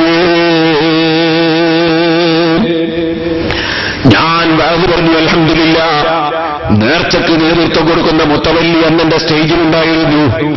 അദ്ദേഹം അന്ന് തന്നെ പറഞ്ഞു, ഇനി അങ്ങനത്തെ നേർച്ച ഇവിടെ വേണ്ട. ഖുർആൻ ഓതുന്ന നേർച്ച, സദഖ ചെയ്യുന്ന നേർച്ച, അന്നദാനം കൊടുക്കുന്ന നേർച്ച, ആലിമീങ്ങളെ കൊണ്ടുവന്ന് ദുആയും ദിക്റും ചൊല്ലുന്ന നേർച്ച, ആ നേർച്ചയല്ലാതെ വേണ്ടെന്ന് അന്ന് തന്നെ മുത്തവല്ലി തീരുമാനിച്ചു. പിറ്റത്തെ നേർച്ചന്റെ സമയം വന്നപ്പോ എന്നെ തന്നെ വിളിക്കുന്നു, ഉസ്താദേ നിങ്ങൾ എന്നെ ഭാഗം പറയാൻ വരണം. ഞാൻ പറഞ്ഞു, അടുത്ത് ഞാൻ അവിടെ വന്ന് പോന്നിട്ടേ ഉള്ളൂ, എന്നെ വിളിക്കരുത്. പക്ഷേ വിട്ടില്ല. ഞാൻ ആ സന്തോഷം കൊണ്ട്, അഥവാ തെറ്റായ ചില കാര്യങ്ങൾ നടന്നുപോയത് നിർത്തിയിട്ട് നല്ല കാര്യങ്ങൾ ചെയ്യുന്നതിനുള്ള സന്തോഷം കൊണ്ട് പരിശുദ്ധ ഖുർആൻ അതിനെ സംബന്ധിച്ച് പ്രത്യേകം പറഞ്ഞിട്ടുണ്ടല്ലോ. നിങ്ങൾ എന്ത് എന്ന് പറയുകയാണെങ്കിലും, എന്ത് സംസാരം സംസാരിക്കുകയാണെങ്കിലും, ലാ ഖൈറ ഫീ കസീരിൻ മിൻ നജ്വാഹും, അവരുടെ സംസാരത്തിൽ പലതിലും ഖൈറില്ല നബിയെ. ഖൈറുള്ള സംസാരം ഏതാണ്? ഇല്ലാ മൻ അമറ ബിസദഖ, ധർമ്മം ചെയ്യാൻ വേണ്ടി കൽപ്പിക്കുന്നവന്റെ സംസാരം നല്ല സംസാരമാണ്. ഔ മഅറൂഫ്, ഇസ്ലാമിൽ അറിയപ്പെട്ട നല്ല കാര്യം ചെയ്യാൻ വേണ്ടി നിർദ്ദേശിക്കുന്നവന്റെ സംസാരം നല്ല ഖൈറായ സംസാരമാണ്. ഔ ഇസ്ലാഹിൻ ബൈനന്നാസ്, ജനങ്ങൾക്കിടയിൽ മസ്ലഹത്തുണ്ടാക്കാൻ വേണ്ടി, തമ്മിൽ തെറ്റിപ്പോകാതെ എല്ലാവരെയും നല്ല നിലക്കാക്കാൻ വേണ്ടി ദുഷിച്ച ആശയങ്ങളും ചിന്തകളും സ്വഭാവങ്ങളും നീക്കി മനുഷ്യനെ നന്നാക്കാൻ വേണ്ടി സംസാരിക്കുന്ന സംസാരം ഖൈറായ സംസാരമാണ്. വമൻ യഫ്അൽ ദാലിക ബിത്തിഗാഅ മർളാത്തില്ലാഹ്, അത് കമ്മിറ്റിക്കാരുടെയോ സംഘാടകരുടെയോ നാട്ടുകാരുടെയോ പണക്കാരുടെയോ അല്ലാത്തവരുടെയോ തൃപ്തിക്ക് വേണ്ടിയല്ല, മറിച്ച് എല്ലാം അറിയുന്ന രാജാവായ റബ്ബിന്റെ പൊരുത്തത്തിന് വേണ്ടി, അവന്റെ പ്രതിഫലത്തിനു വേണ്ടി ആരെങ്കിലും അങ്ങനെ ചെയ്താൽ ഫസൗഫ നൂതീഹി അജ്റൻ അളീമാ, അവന് മഹത്തായ പ്രതിഫലം ശേഷം നമ്മൾ കൊടുക്കും നബിയേ. സംസാരം ഖൈറായ സംസാരം, നല്ലതുകൊണ്ട് കൽപ്പിക്കുന്ന സംസാരമാണ്, ധർമ്മം ചെയ്യാൻ പറയുന്ന സംസാരമാണ്, നന്യരങ്ങളെ തമ്മിൽ തെറ്റാതെ യോജിപ്പിക്കാൻ വേണ്ടി സംസാരിക്കുന്ന സംസാരമാണ്. അത് ഖുർആൻ പറയുന്നുണ്ടല്ലോ, അവർക്കല്ലേ അല്ലാഹു പ്രതിഫലം കൊടുക്കുമെന്ന് പറഞ്ഞത്. അങ്ങനെ പ്രസംഗിക്കുന്നവർക്കല്ലേ, അങ്ങനെ ക്ലാസ് എടുക്കുന്നവർക്കല്ലേ, അങ്ങനെ നിർദ്ദേശിക്കുന്നവർക്കല്ലേ, അങ്ങനെ നേതൃത്വം കൊടുക്കുന്ന പണ്ഡിതന്മാർക്കല്ലേ, അങ്ങനെ നേതൃത്വം കൊടുക്കുന്ന കമ്മിറ്റിക്കല്ലേ, മെമ്പർമാർ ഉമ്മമാർക്കല്ലേ, ജനങ്ങൾക്കല്ലേ, അതുമായി ബന്ധപ്പെടുന്ന സയ്യിദന്മാർക്കല്ലേ പടച്ചവന്റെ പ്രതിഫലം കിട്ടുന്നത്. അല്ലാഹുവേ, നിന്റെ ഹബീബായ നബി സല്ലല്ലാഹു അലൈഹി വസല്ലം തങ്ങളെ മനസ്സിന്റെ അടിത്തട്ടിൽ അങ്ങേയറ്റം പ്രിയം വെച്ച അടിമകളാണ് ഞങ്ങൾ. അവിടുത്തെ കുടുംബത്തോട് ഞങ്ങളെ മനസ്സിൽ അങ്ങേയറ്റത്തെ സ്നേഹമാണെന്ന് നിനക്കറിയാം. ഇവിടെ മറവ് ചെയ്യപ്പെട്ട സയ്യിദന്മാരെ സ്നേഹിച്ചുകൊണ്ടാണ് ഞങ്ങൾ ഇവിടെ വന്നത്. റബ്ബേ, നീ അവരുടെ കൂടെ നിന്റെ ഹബീബായ നബി സല്ലല്ലാഹു അലൈഹി വസല്ലം തങ്ങളെ ഹദ്റത്തിൽ അവിടുത്തെ കൊടിക്കീഴിൽ ഞങ്ങളെ നീ ഒരുമിച്ച് കൂട്ടണേ റഹ്മാനേ. ഓ സഹോദരന്മാരെ, വിശദമായി കാര്യങ്ങൾ പറഞ്ഞ് മനസ്സിലാക്കി കൊടുത്തു. അവിടെ വെച്ച് ഞാനതാ പിന്നെയും വാതിന് പോയി. ഉറൂസിനോടനുബന്ധിച്ച് നേർച്ചയോടനുബന്ധിച്ചുള്ള വാവ് എല്ലാ മുട്ടും പാട്ടുമൊക്കെ നിർത്തി. വാവൊക്കെ കഴിഞ്ഞ് ഞാനിങ്ങനെ പോവാണ്. വാവ് കഴിഞ്ഞ് പോകുമ്പോൾ അങ്ങുന്നൊരു കൂട്ടർ കുറച്ച് മുട്ടും കൊണ്ടുവരുന്നു. കുറച്ചാളുകൾ മുട്ടിപ്പാടിയിട്ട് ഇങ്ങനെ വരുന്നു. കൂട്ടത്തിൽ കള്ളു കുടിച്ചവരുമുണ്ടെന്നാണ് എനിക്ക് തോന്നുന്നത്. കാരണം നടത്തം വെടിയില്ല. ലാമൽ ഫൈജ പോലെയാണെന്ന് അർത്ഥം. ലാമൽ ഫൈജയാണ് നിങ്ങൾക്കറിയില്ലേ? ഒരു കാലം എടുത്തിപ്പോ മറ്റേ കാലം പറഞ്ഞു കൂടുമല്ലോ. അങ്ങനെ നടക്കുന്നവരുണ്ട് കൂട്ടത്തിൽ. മുട്ടിപ്പാടിയിട്ട് ഇങ്ങനെ വരുന്നു. സുബ്ഹാനല്ലാഹ്, ഈ എന്താണ് മുസ്ലിം ചെറുപ്പക്കാരും ഇപ്പൊ കള്ളു കുടിക്കുന്നത്? എന്തൊരു സങ്കടമാണ്. അള്ളാഹു കാക്കട്ടെ. ഞാനിപ്പോ അതിലേക്കൊന്നും കടന്ന് സംസാരിക്കില്ല. കോഴിക്കോട്ട് കുറച്ച് ഡോക്ടർമാർ കൂടിയിട്ട് ഒരു വലിയ പരിപാടി നടത്തി. അവസാനം തല്ലിപ്പിരിഞ്ഞു. കാരണം പറഞ്ഞ എന്താണ്? മദ്യപിച്ചിരുന്നു എന്നാ. ഞാനിങ്ങനെ ആലോചിച്ച് പഠിച്ചത്, ഇത്രയും കാലം പഠിച്ചിട്ടൊരു ഡോക്ടറായിട്ട് ഇത് ബാറ്റിപ്പോയാൽ മനസ്സ് റെഡി ഉണ്ടാവില്ല എന്നുള്ളത് പഠിച്ചില്ല. ഇത് ബാറ്റിപ്പോയാൽ തലമുറക്ക് നേർക്ക് നിൽക്കൂലാണല്ലോ പഠിക്കാത്ത ഡോക്ടർമാര്. പിന്നെ എന്ത് ഡോക്ടർമാരാണ് ഇവര് പഠിച്ചവരെ നമുക്ക് മരുന്നേരിയാ നമ്മളെ ഹാലെന്താണെന്നാ ഞാൻ ആലോചിച്ചത്. സുബ്ഹാനല്ലാഹ്, എന്റെ ചെറുപ്പക്കാരെ, നിങ്ങളാരും കള്ളുകുടിയന്മാരാകല്ലേ. ഇത്ര ദുഷിച്ചൊരു ഏർപ്പാടുണ്ടോ? ഇപ്പൊ പറയാൻ ഇവിടെ സമയമില്ല. ഞാൻ ഒറ്റ വാക്കിൽ പറയുന്നു. എന്താ സങ്കടം? വടകര റെയിൽവേ സ്റ്റേഷനിലെ 3 ആള് വന്നു. ഒരാൾ യാത്ര പോകുന്ന ആളാ, 2 ആൾ യാത്രയാക്കാൻ വന്നതാ. നോക്കുമ്പോ ട്രെയിന് കുറെ ലേറ്റ് ആയിട്ടില്ലെങ്കിലല്ലേ അത്ഭുതമുള്ളൂ നമ്മുടെ ഇന്ത്യ രാജ്യത്ത്. അങ്ങനെ ട്രെയിന് ലേറ്റാണ്. അപ്പൊ എന്ത് ചെയ്തു? ഇവര് തീരുമാനിച്ചു നമുക്കൊന്ന് മിനിങ്ങാൻ പോവാൻ. എനിക്ക് മനസ്സിലായി. എന്നോട് പ്രൊഫസർ മാമു സാഹിബ് പറഞ്ഞത്. അപ്പൊ എനിക്ക് മനസ്സിലായില്ല എന്താ അതിന്റെ മേനാണ്. പിന്നെ അയാൾ പറഞ്ഞത് കള്ളുടിക്കാൻ പോകാൻ അതിന്റെ മേനാണ്. മെരിങ്ങാൻ പോയിട്ട് പിന്നെ 3 ആളുകൾ ഓവർലോഡായിട്ടാ വന്നത്. വന്ന് കുറച്ച് കഴിയുമ്പോൾ ട്രെയിന് വന്നപ്പോ എന്തുണ്ടായിന്നറിയോ? യാത്ര പോകേണ്ട ആള് പ്ലാറ്റ്ഫോമിൽ തന്നെ നിന്ന് യാത്രയാക്കാൻ വന്ന 2 ആളും ട്രെയിനിൽ കയറി. ട്രെയിന് വിടുമ്പോ ഈ യാത്രയാക്കാൻ വന്ന 2 ആളും ട്രെയിനിൽ നിന്ന് ടാറ്റ എന്ന് മറ്റോന്. ഈ തരത്തിൽ മനുഷ്യനെ ആക്കിക്കളയുന്ന കള്ള്, ആ കള്ള് കുടിക്കുന്ന മനുഷ്യന്മാരില്ലേ, അത്ഭുതം തന്നെയല്ലേ. മുസ്ലിമേ, ചിന്തിച്ചോ, നീ ശരിക്ക് ചിന്തിച്ചോ. കാഷ്ടത്തെക്കാൾ നാറുന്ന നജസല്ലേ കള്ളു, കാഷ്ടത്തെക്കാൾ താഴ്ന്ന നജസല്ലേ കള്ളു, ഛർദിച്ചതിനേക്കാൾ താഴ്ന്ന നജസല്ലേ കള്ളു, ചരത്തേക്കാൾ താഴ്ന്ന നജസല്ലേ കള്ളു. മസ്അല പറയാൻ ഇവിടെ സമയമില്ല. ഫത്വൽ മുത്തലിമീൻക്കറിയില്ലേ? കോഴിക്കാട്ടം, കോഴിയുണ്ടോ? വിസർജിച്ചാൽ അതിന്റെ മലദ്വാരം കഴുകലുണ്ടോ? കഴുകലില്ല. മനാരിക്കാറുണ്ടോ കോഴി? ഇല്ല. അപ്പൊ എപ്പോഴും അതിന്റെ മലദ്വാരത്തിന് കാട്ടത്തിന്റെ അസറുണ്ടാകും, പാടുണ്ടാകും. അതുകൊണ്ട് തന്നെ കോഴിയെ കീശയിലിട്ട് നിസ്കരിച്ചാൽ നിസ്കാരം ബാത്തിലാണ്. കാരണം അതിന്റെ മലദ്വാരത്തിന് വേസുണ്ടാവും, കഴുകാറില്ല. എന്നാ നിങ്ങൾ മനസ്സിലാക്കണം. ഫത്ഹുൽ മുഈനിനുള്ള ഒരു മസ്അല, ഒരു ബക്കറ്റ് വെള്ളത്തിലൊരു കോഴി വീണാലോ ആ വെള്ളം നജസായി പോകുമോ? ഫത്ഹുൽ മുഈനിൽ പറയുന്നു വിട്ടുവീഴ്ചയുണ്ട്. എന്താ കാരണം? അതും വെള്ളത്തിന് അള്ളൊരു വിട്ടുവീഴ്ച കൊടുത്തതാണ്. കോഴി വീണ വകയിൽ വെള്ളം നജസാവുന്നില്ല, അതിന് വിട്ടുവീഴ്ചയുണ്ട്. അപ്പൊ കുറഞ്ഞ കാട്ടത്തിന് ചിലപ്പം വിട്ടുവീഴ്ചയുണ്ട്. എന്നാ ഞാൻ തുറന്നു പറയട്ടെ, ഛർദി, മുല കുടിക്കുന്ന കുട്ടികൾ ഛർദിച്ചുകൊണ്ടേയിരിക്കും. ആ കുട്ടിയുടെ ഛർദി തൊള്ളയിൽ നമ്മളെ ശരീരത്തിലായ കഴുകാതെ നിസ്കരിച്ചുകൂടാ. പക്ഷേ സ്വന്തം ഉമ്മമാർക്ക് അവിടെ ഒരു വിട്ടുവീഴ്ചയുണ്ട്. അതെന്താണ്? അവർ മുല കുടിക്കുന്ന സമയത്ത് ഈ ചെറിയ കുഞ്ഞിന്റെ തൊള്ളയുണ്ടോ കഴുകി വൃത്തിയാക്കാൻ കഴിയുന്നു. ആ തൊള്ള ഛർദിക്കുന്ന തൊള്ള കൊണ്ട് ഉമ്മയുടെ മുലയും ആ തൊള്ള കൊണ്ട് മുല നജസായില്ലേ? പക്ഷേ അതിന് വിട്ടുവീഴ്ചയുണ്ട്, കഴുകാതെ ഉമ്മാക്ക് നിസ്കരിക്കാം. ബാപ്പക്ക് പിന്നെ പരിപാടിയില്ലാത്തതുകൊണ്ട് ബാപ്പക്ക് അത് വിട്ടുവീഴ്ചയില്ല. ഇരിക്കട്ടെ സഹോദരന്മാരെ, അപ്പൊ ഉമ്മാക്ക് അവിടെ വിട്ടുവീഴ്ചയുണ്ട്, ഛർദിക്ക്. ഇനി നിങ്ങളൊന്ന് നോക്കൂ, മറ്റൊരു രജസല്ലേ ചലം. നമ്മളെ ശരീരത്തിൽ ഒരു കുരുപൊട്ടിയിട്ട് ഒരൽപ്പം ചലം കുപ്പായത്തിലായാൽ ആ കുപ്പായം ഇട്ട് നിസ്കരിച്ചാൽ നിസ്കാരം സഹിയാകും. പക്ഷേ ചെറുപ്പക്കാരെ, ഒരൊറ്റ കള്ളത് എത്ര ചെറിയ പോയിന്റ് ആണെങ്കിലും ശരി, കുപ്പായത്തിലോ വസ്ത്രത്തിലോ വെള്ളത്തിലോ ആയാൽ അതിനൊരു വിട്ടുവീഴ്ചയുമില്ല. നിസ്കാരം ബാത്തില് തന്നെ, ആ വെള്ളം കൊണ്ടുള്ള ഒതു ബാത്തില് തന്നെ. അത്ര ഗൗരവമുള്ള മനസ്സല്ലേ കള്ള്. ആ കള്ളുവരെ കുടിക്കുന്ന മനുഷ്യന്മാര് സുബ്ഹാനല്ലാഹ്, ഞാൻ വേളും കഴിഞ്ഞ് ഇങ്ങനെ പോവാണ് യാഹൂ തങ്ങളെ ജാറത്തിന്റെ അടുക്കുന്നത്. അതാ ശരിയായ നേർച്ചയും കഴിഞ്ഞിട്ട് വേളും കഴിഞ്ഞിട്ട് ഞാൻ ഇറങ്ങി ഇങ്ങനെ പോകുമ്പോ കുറച്ച് കള്ളുകുടിയന്മാരടക്കണ്ട് മുട്ടിപ്പാടി ഇങ്ങനെ വരുന്നു. ഞാൻ ചോദിച്ചു ഇതെന്താ പരിപാടി, ഇവിടെങ്ങാനും ഹിന്ദുക്കളെ ഉത്സവമോ തറയോ ഉണ്ടോ?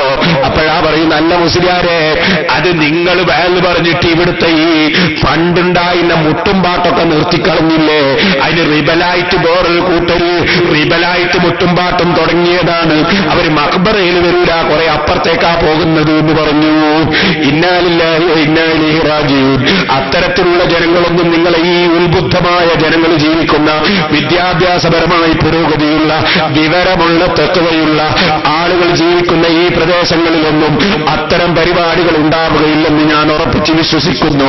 അല്ലാഹു നമുക്കെല്ലാവർക്കും നല്ലത് ചെയ്യാനുള്ള തൗഫീഖ് നൽകട്ടെ. അപ്പൊ ഞാൻ പറഞ്ഞു വന്നത് എന്തായിരുന്നു, അങ്ങനെ സ്ത്രീധനം പൊരുത്തപ്പെടാത്തവർക്ക് ഒരു വസ്തുവും വാങ്ങാൻ പാടില്ല, പീഡിപ്പിക്കാൻ പാടില്ല. സ്ത്രീകൾ ഇപ്പൊ ഇങ്ങനെ പൊന്നിന് വില കൂടിയപ്പോ മെല്ലെ ഒന്ന് തൂക്കി വെക്കുക. എന്ത്,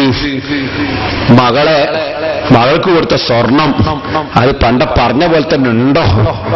തൂക്കി നോക്കുമ്പോ പണ്ട് പറഞ്ഞത് 12 പവനാ, പറഞ്ഞ് കൂടിപ്പോയോ? ഇവിടെ എത്ര ഉണ്ടാവോ? 12 പവനൊക്കെ കൊടുക്കലുണ്ട് ഇവിടൊക്കെ. 12 പവനാണ് പറഞ്ഞത്, അത് തൂക്കി നോക്കും 10 ഉള്ളൂ. അപ്പൊ പിന്നെ ഈ ഉമ്മ ഇങ്ങനെ പറയാൻ തുടങ്ങി, പറഞ്ഞ പോലെ കൊടുത്തിട്ടില്ല, പറഞ്ഞ പോലെ കൊടുത്തിട്ടില്ല, പറഞ്ഞ പോലെ കിട്ടിയിട്ടില്ല, കിട്ടിയിട്ട് വന്നാ മതി, കിട്ടിയിട്ട് വന്നാ മതി. 65 വയസ്സുള്ള ഉമ്മാന്റെ ദിക്റായിരുന്നു. ഒരു 10,000 ഒല്ലിക്കൂടെ ഉമ്മാക്ക് ഖബറിലേക്ക് പോകുന്നതിനുണ്ട്. ഈ പൊന്നും പൂജിച്ച് നടക്കുന്നു. അപ്പൊ ഈ സ്ത്രീധനം താഴ്ന്ന ഏർപ്പാട്, ഈ പെൺകുട്ടികളെ പീഡിപ്പിക്കുന്ന ഏർപ്പാട്, അതിനെതിരെ ശക്തിയായി സംസാരിക്കുന്നതിനിടയിൽ ഞാൻ പറഞ്ഞു, പക്ഷേ നിങ്ങൾ സ്ത്രീധനം ഹറാമാണ് എന്ന് പറഞ്ഞിട്ട് നമ്മളെ മുൻഗാമികൾ പൊരുത്തപ്പെട്ടിട്ട് ആരെങ്കിലും കൊടുത്ത് വാങ്ങിയത് ഹറാമാണ് എന്ന് പറയുകയും പിന്നെ ഡാർവിന്റെ പരിണാമ സിദ്ധാന്തത്തിന് പരിപാടി നമ്മൾ അച്ചാച്ചൻ കുരങ്ങനാണ് എന്ന് പറയുന്നത്. സർക്കാരില്ല പോത്തിന്റെ കുട്ടിക്ക് തന്നെ പറയുന്നതിന് വിരോധമില്ല. നമ്മളെ സംബന്ധിച്ചിടത്തോളം അച്ചാച്ചൻ കുരങ്ങനാണ് നമ്മൾ വിശ്വസിക്കൂല. ഇതുപോലെ ചിലപ്പോ ഈ പറയുന്ന അയാളെ വാപ്പയും അയാളെ വാപ്പന്റെ വാപ്പൊക്കെ ഇതുപോലെ പൊരുത്തപ്പെട്ടിട്ട് കൊടുത്തിട്ട് വാങ്ങിയിട്ടുണ്ടാവും. അപ്പൊ എന്റെ വാപ്പ എന്റെ ഉമ്മാനെ കെട്ടി എന്റെ ഹറാമിലൂടെയാണ് എന്ന് പറയാനുള്ള വിഡിത്തത്തിനൊന്നും പോകണ്ട. അതേ സമയത്ത് നിങ്ങൾ സ്ത്രീധനം നിരുത്സാഹപ്പെടുത്തണം എന്നൊക്കെ ഞാൻ അവിടുന്ന് വിശദമായിട്ട് പറഞ്ഞു. അപ്പൊ ഒരാൾ സഹസന്ന് ചോദിച്ചു, അങ്ങനെ പൊരുത്തപ്പെട്ട് എന്നാ വാങ്ങാന്നുള്ളൊരു തെളിവുണ്ടോ? ഞാൻ ഉദാഹരണം പറഞ്ഞു. ഭാര്യന്റെ വീട്ടിലേക്ക് വരം പോകുമ്പോ, വധുവിന്റെ വീട്ടിൽ പോകുമ്പോ 250 ബിരിയാണി തരണമെന്ന് ഒരാൾ പറഞ്ഞു. തരാൻ പറ്റുമോ? 250 സുഹൃത്തുക്കൾ ബിരിയാണി തരാൻ ഓ ആൾക്ക് തരാൻ. അങ്ങനെ പോയി ബിരിയാണി വെച്ചു. ബിരിയാണി ഒക്കെ ഹറാമാ? സ്ത്രീയുടെ ധനല്ലേ അത്? സ്ത്രീയുടെ ധനല്ലേ? 250 ബിരിയാണി അയാളെ ബിരിയാണിക്ക് ചുരുങ്ങിയ 12,500 രൂപ വരുമെന്ന് ഞാൻ സംഖ്യയും പറഞ്ഞത്. അപ്പോ അത് ഹറാമാന്ന് പറഞ്ഞുകൂടാ എന്നൊക്കെ വിശദമായി ഞാൻ സംസാരിച്ചു. അപ്പൊ ഒരാൾ എന്നോട് ചോദിച്ചു, എന്നാ മുസ്ലിയാരെ ഹലാലാന്നുള്ളൊരു തെളിവുണ്ട്? ഞാൻ പറഞ്ഞിട്ടുണ്ട്, ഖുർആനിലെ തെളിവുണ്ട്. ഫൈൻ തിബിലക്കും, ഖുർആൻ അല്ലാഹു പറഞ്ഞു സ്ത്രീകളുടെ ഭാഗത്ത് നിന്ന് പൊരുത്തപ്പെട്ട് നിങ്ങൾക്ക് വല്ലതും തന്നാൽ. അത് ഞാൻ 2 പ്രാവശ്യം പറഞ്ഞ അർത്ഥം പറഞ്ഞു. പിന്നെ അതിന്റെ ശേഷം അൻ ചെയ്യുന്നാണോ വിൻ ചെയ്യുന്നാണോ ഉള്ളത് എനിക്കൊരു സംശയം തോന്നി. ഒരു പ്രായം ചെന്നൊരു അയലുമുണ്ട്, ഹൈദരൂസ് മുസ്ലിയാർ, കൊല്ലത്തുകാരനാണ്. മൂപ്പരോട് ഞാൻ ചോദിച്ചു, തിരിച്ചു മീൻ ചെയ്യുന്ന എന്ന് ചോദിച്ചു. അതിനുശേഷം ഞാൻ മലയാളത്തിൽ പിന്നെയും കുറെ വിശദീകരിച്ചു. ഞാൻ തെളിവ് പറയുന്ന കൂട്ടത്തിൽ ഫക്കുലുഹു അനിയ മരിയാണ്ടോതി, അങ്ങനെ പൊരുത്തപ്പെട്ട് വല്ലതും തന്നാൽ നിങ്ങൾ വാങ്ങിക്കോളൂ, തിന്നോളൂ എന്നും പറഞ്ഞു. സുബ്ഹാനല്ലാഹ്, മുഖാമുഖം കഴിഞ്ഞ് മാസം കുറെ കഴിഞ്ഞ് പിന്നെ ഒരു ദിവസം നാദാപുരത്ത് കേൾക്കുന്ന ഭയങ്കര വെല്ലുവിളിയാണ്. എന്താ വെല്ലുവിളി? ഫൈൻ തിബിനൊക്കെ ഒന്ന് ഖുർആനിൽ കാണിച്ചു എന്നാൽ പേരോടിനെ ചിരിക്കാൻ എടുക്കാതെ, പിന്നെയോ ഇതിന്മേൽ ഞാൻ പ്രസംഗിക്കൂലെന്ന് പറയും മൗലവി വന്നിട്ട് ഒറ്റ പ്രസംഗം. എന്തിന് അങ്ങനെ എന്റെ അടുത്ത് തെറ്റ് തന്നെ വന്നു വെക്കുക? എന്നാ ആ മൗലവി ഒന്ന് എന്നെ ടെലിഫോൺ ചെയ്ത് ചോദിച്ചാൽ പോരെ, നിങ്ങൾ എന്തെങ്കിലും തെറ്റ് പറഞ്ഞെന്ന് ചോദിച്ചാൽ പോരെ? അയാൾ എന്നെ ഇങ്ങനെ വെല്ലുവിളിക്കണം. പക്ഷെ വാസ്തവത്തിൽ മൗലവി ഖുർആൻ പഠിക്കാഞ്ഞിട്ടാണ്. അതിന് ഞാൻ മറുപടി അറിയില്ല. അത് 8 CD കേൾക്കാം. അതിന്റെ ഒരു സാമ്പിളും വെല്ലുവിളിന്റെ സാമ്പിളും അതിന്റെ ഒരു മറുപടി മാത്രം നിങ്ങൾക്ക് ഞാൻ സാമ്പിളൊന്ന് കേൾപ്പിച്ചു തരാം. കാരണം ഞാൻ പറഞ്ഞത് നമ്മൾ ഇവിടെ തർക്കം കൂടാൻ വേണ്ടിയാണോ ഇവിടെ സൃഷ്ടിക്കപ്പെട്ടത്? മനുഷ്യൻ ഇവിടെ നല്ല കാര്യം പറയാനല്ല സൃഷ്ടിക്കപ്പെട്ടത്.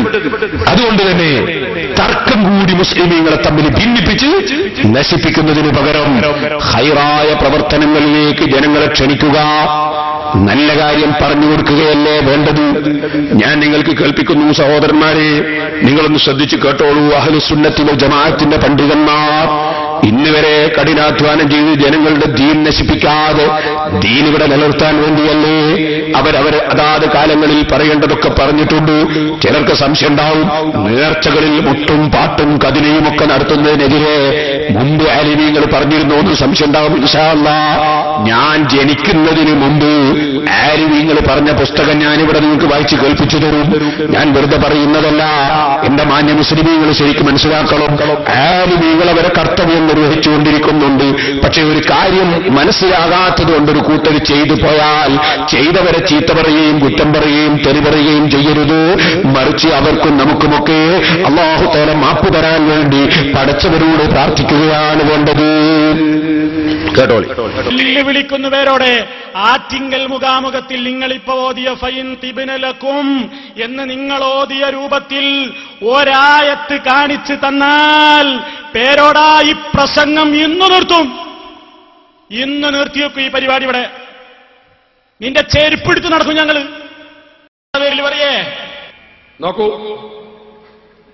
Fine തിബ്നലക്കും fine തിബ്നലക്കും fine തിബ്നലക്കും.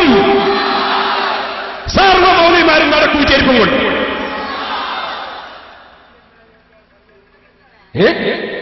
നാദാവർക്കൊന്ന് വെല്ലുവിളിച്ചതാണല്ലേ.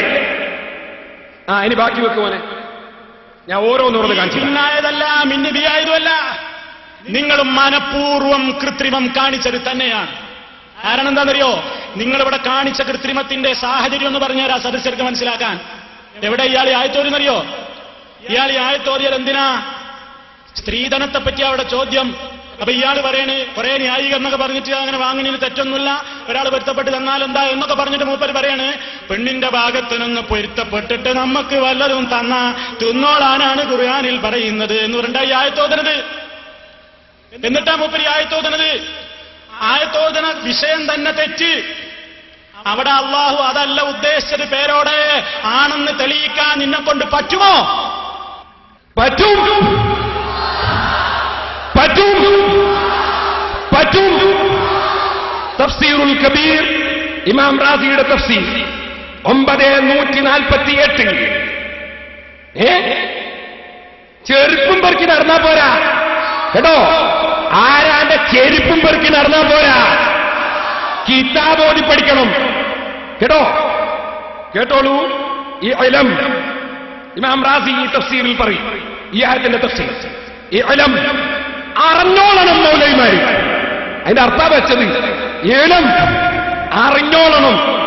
അന്നഹു തആല, നിശ്ചയം അല്ലാഹു തആല ലമ്മ അമറഹും ബിഇതാഇഹിന്ന സദഖാതിഹിന്ന, സ്ത്രീകൾക്ക് അവരുടെ മഹറുകൾ കൊടുക്കണം എന്ന് കൽപ്പിച്ചപ്പോൾ, ഇവിടെ രണ്ട് തഫ്സീർ ഇമാം റാസി പറയുന്നുണ്ട്. ഒന്ന് ഭർത്താക്കന്മാര് കൊടുക്കണം എന്നാണ് ഇതിന്റെ തഫ്സീർ. ഒരു തഫ്സീർ. മറ്റൊന്ന് ഭർത്താക്കന്മാരോട് വാങ്ങിയത് രക്ഷിതാക്കൾക്ക് പെണ്ണുങ്ങൾക്ക് കൊടുത്തേക്കണം, അവർ കയ്യിൽ വെക്കരുത് എന്നാണ് വേറൊരു തഫ്സീർ. അതിന്റെ ശേഷം പിന്നീട് പറയാം അഖബഹു. ഇതിന്റെ മുമ്പ് വിശദീകരിച്ചാണ് ആ തഫ്സീർ. അഖബഹു, അങ്ങനെ കൊടുക്കണം എന്ന് പറഞ്ഞ ഉടനെ അല്ലാഹു തആല പറഞ്ഞു ബിദിക്രി ജവാസി ഖബൂലി ഇബ്റാഇഹാ വഹിബതിഹാ ലഹു. ആ ഭർത്താക്കന്മാർ ഭാര്യമാർക്ക് കൊടുക്കാനുള്ളത് ഒഴിവാക്കി കൊടുത്താൽ അത് സ്വീകരിക്കലും ജായിസാണ്. വഹിബതിഹാ ലഹു, ഭാര്യമാർ ഭർത്താക്കന്മാർക്ക് പൊരുത്തപ്പെട്ട് എന്ത് ദാനം കൊടുത്താലും ആ ദാനം കൊടുക്കുന്നതെല്ലാം സ്വീകരിക്കൽ അനുവദനീയമാണ് എന്നാണ് ഈ ആയത്ത് പഠിപ്പിക്കുന്നത് എന്ന് ഇമാം റാസി വിശദീകരിക്കുന്നു. ഇപ്പൊ പറ്റില്ലേ? ഞാൻ ഒരു ഉദാഹരണം കാണിച്ചതാണ്. സഹോദരന്മാരെ, CD കാസറ്റ് വാങ്ങി കേൾക്കുമ്പോൾ നിങ്ങൾക്ക് കേൾക്കാം. ഇതിന് ശേഷം അദ്ദേഹം തന്നെ വന്നിട്ട് ചില ഉരുട്ടുരുട്ടിയിട്ട് അതിന് ഞാൻ അദ്ദേഹത്തിന്റെ നാട്ടിൽ പോയി പറഞ്ഞൊരു മറുപടി. അതാ കട്ടുപ്പാറ പ്രസംഗം.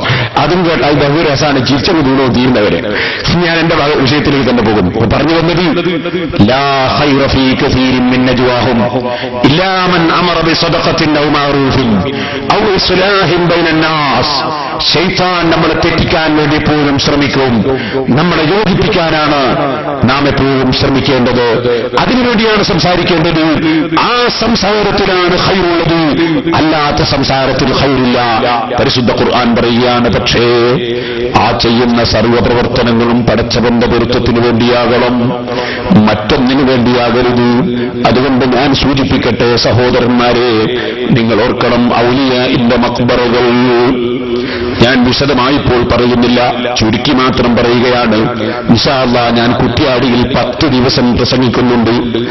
കുറ്റ്യാടിയിൽ വെച്ച് തന്നെ 10 വിഷയം 10 ദിവസമാക്കി പ്രസംഗിക്കാൻ തീരുമാനിച്ചിട്ടുണ്ട്.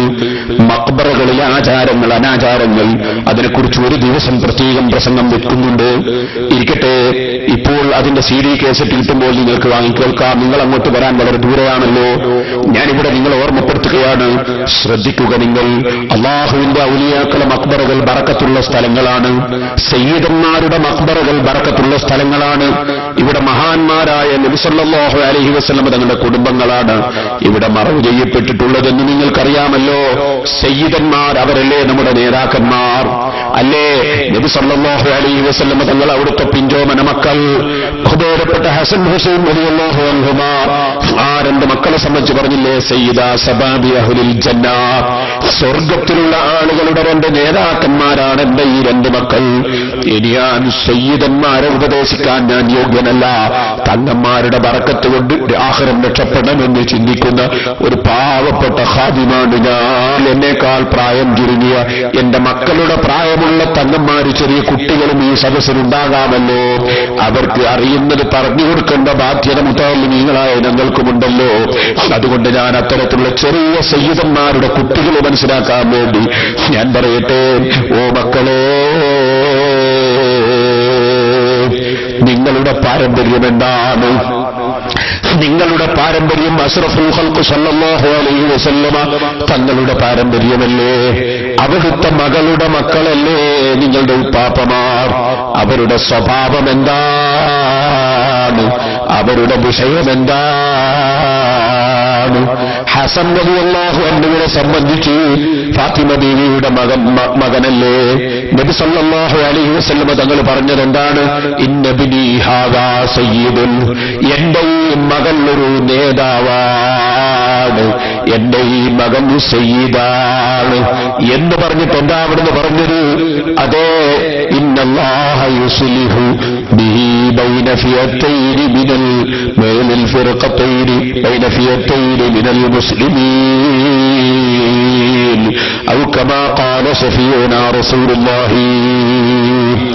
ഓ മക്കളെ, എന്റെ മകൻ ഈ ഹസൻ റളിയല്ലാഹു അൻഹുവിനെ കുറിച്ച് പറയാണ്, എന്റെ ഈ മകനുണ്ടല്ലോ, മുസ്ലിമീങ്ങൾ 2 ചേരിയായി തിരിഞ്ഞിട്ട് അങ്ങോട്ടും ഇങ്ങോട്ടും വലിയ ഭിന്നത ഉണ്ടാകുമ്പോ ആ 2 ചേരിയുടെയും ഇടയിൽ മസ്ലഹത്തുണ്ടാക്കുന്ന നേതാവാണ് എന്റെ ഈ മകൻ ഹസൻ റളിയല്ലാഹു അൻഹുവിനെ സംബന്ധിച്ച് അല്ലാഹുവിന്റെ റസൂല് പറഞ്ഞ ഹദീസ് സഹീഹുൽ ബുഖാരിയിൽ കാണാം.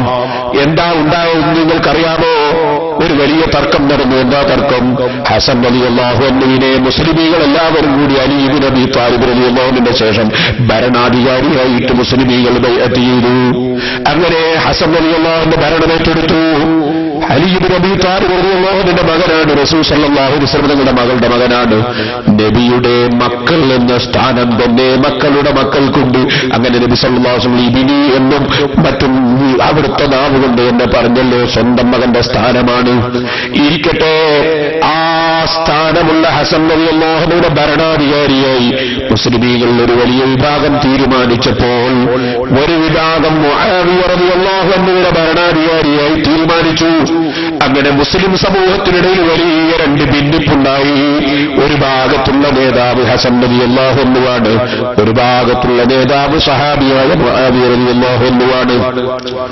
വലിയ തർക്കമായി പോയി. അപ്പോൾ ബഹുമാനപ്പെട്ട ഹസൻ റളിയല്ലാഹു അൻഹു നബി സല്ലല്ലാഹു അലൈഹി വസല്ലം തങ്ങൾക്ക് മുൻകൂട്ടി പറഞ്ഞില്ലേ, അല്ലാഹു യുസ്ലിഹു ബൈന ഫിയത്തൈനി അദീമതൈനി മിനൽ മുസ്ലിമീൻ. മുസ്ലിമീൻ, വലിയ രണ്ട് ചേരിയായി മുസ്ലിമീങ്ങൾ ഭിന്നിക്കുമ്പോ എന്റെ ഈ മകൻ മുഖേന അല്ലാഹു തആല അതിന് മസ്ലഹത്തുണ്ടാക്കുമെന്ന്, അതാ പിന്നീട് വരുന്ന കാര്യങ്ങൾ മുഅ്ജിസത്തിന്റെ നിലക്ക് മറഞ്ഞ കാര്യം അറിയുന്ന നബി സല്ലല്ലാഹു അലൈഹി വസല്ലം തങ്ങൾ മുൻകൂട്ടി പറഞ്ഞതല്ലേ. ആ നിലക്ക് തന്നെ ഹസൻ റളിയല്ലാഹു അൻഹു ആളുകളെ വിളിച്ചുകൂട്ടിയിട്ട് പറഞ്ഞു, ഞാൻ ഭരണരംഗത്ത് നിൽക്കുന്നില്ല, നിങ്ങളെല്ലാവരും മുആവിയ റളിയല്ലാഹു അൻഹുവിന്റെ ഭരണാധികാരിയായി നിങ്ങളെന്ന് ബൈഅത്ത് ചെയ്തോളൂ, ഞാനിതാ ഭരണം കൈയൊഴിക്കുന്നു, മുസ്ലിമീങ്ങൾ തമ്മിൽ ഭിന്നിച്ചു പോകണ്ട, മുസ്ലിമീങ്ങൾ ഒറ്റക്കെട്ടായി നിൽക്കട്ടെ, ഭിന്നിപ്പ് വന്നു പോകണ്ട. ഞാനിവിടെ വന്നിട്ട് സ്വാഗതം പറയുന്ന സയ്യിദിന്റെ സ്വാഗത പ്രസംഗം കേട്ടപ്പോ വല്ലാത്ത സന്തോഷമായി പോയി. എനിക്ക് ആ കുടുംബത്തിന്റെ പാരമ്പര്യമല്ലേ അവിടുന്ന് നിലനിർത്തിയിട്ടുള്ളത്. ഈ മഹല്ലത്തിലുള്ള ജനങ്ങൾക്കിടയിൽ ഒരു ഭിന്നിപ്പില്ലാത്ത നിലക്ക് സൽക്കർമ്മം ചെയ്തുകൊണ്ട് ഈ സയ്യിദന്മാരോടുള്ള ആദരവ് കാണിക്കാനല്ലേ മഹാനവറുകൾ തീരുമാനിച്ചത്. എനിക്ക് വലിയ സന്തോഷമായി പോയി. എനിക്ക് ഈ ഹദീസ് ഓർമ്മ വന്നുപോയി. അവിടുത്തെ ഉപ്പാപ്പമാരുടെ ഭാഗത്ത് നിൽക്കുന്ന ഹസൻ റളിയല്ലാഹു അൻഹു, ഹുസൈൻ റളിയല്ലാഹു അൻഹു, രണ്ടാളുകളുമല്ലേ തങ്ങന്മാരുടെ ഉപ്പാപ്പമാർ. ആ ഹസൻ റളിയല്ലാഹു തആല തങ്ങളുടെ നയം കണ്ടോ നിങ്ങൾ? ഭരണം എനിക്ക് വേണ്ട, അനുയായികൾ ധാരാളമുണ്ടെങ്കിലും ഞാനിതാ ഭരണം മുആവിയ റളിയല്ലാഹു അൻഹുവിന് വിട്ടുകൊടുക്കുന്നു, മുആവിയ റളിയല്ലാഹു അൻഹുവിന്റെ ഭരണാധികാരിയായി ഞാനും അംഗീകരിക്കുന്നു, തർക്കം വേണ്ട. അപ്പൊ എന്തുണ്ടായി അറിയോ നിങ്ങൾ?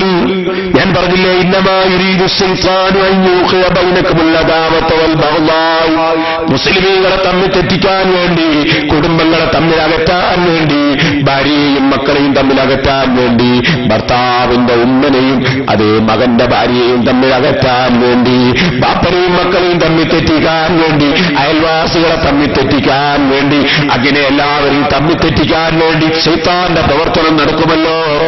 അപ്പോഴതാ സഹോദരന്മാരെ ഒരു കൂട്ടരിറങ്ങുന്നു, അവരെന്താ പറയുന്നത്?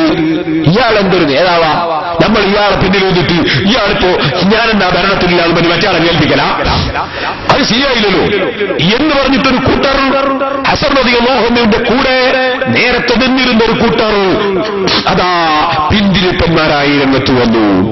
ആ വന്ന കക്ഷികൾ എന്ത് ചെയ്തു എന്നറിയോ? ഈ ഹസൻ റളിയല്ലാഹു അൻഹുവിന്റെ മുഖത്ത് നോക്കിയിട്ട് വിളിക്കാണ്, അപമാനമേ എന്ന്. ഹസൻ റളിയല്ലാഹു അൻഹുവിനെ നേരത്തെ കൂടെയുണ്ടായിരുന്ന കക്ഷികൾ അതാ വിളിക്കുമ്പോൾ, ഓ സയ്യിദന്മാരുടെ ഉപ്പാപ്പവായ ഹസൻ റളിയല്ലാഹു അൻഹുവിന്റെ മറുപടി കേട്ടോ. പറഞ്ഞ മറുപടി എന്താണ്? അൽആറു ഖൈറുൻ മിനന്നാർ, അൽആറു ഖൈറുൻ മിനന്നാർ, അൽആറു ഖൈറുൻ മിനന്നാർ. മോനെ, നീ എന്റെ അമീറുൽ മുഅ്മിനീൻ എന്ന് വിളിക്കുന്നതിന് പകരം അപമാനമേ എന്ന് വിളിച്ചില്ലേ? പക്ഷേ നീ പറയുന്ന അപമാനമുണ്ടല്ലോ, അത് മുസ്ലിമീങ്ങളെ യോജിപ്പിന് വേണ്ടി ചെയ്ത അപമാനമല്ലേ? ആ അപമാനം നരകമാകുന്ന തീനേക്കാൾ എത്രയോ ഹൈറാണ് മോനെ, നരകത്തീനേക്കാൾ എത്രയോ ഹൈറാണ് മോനെ.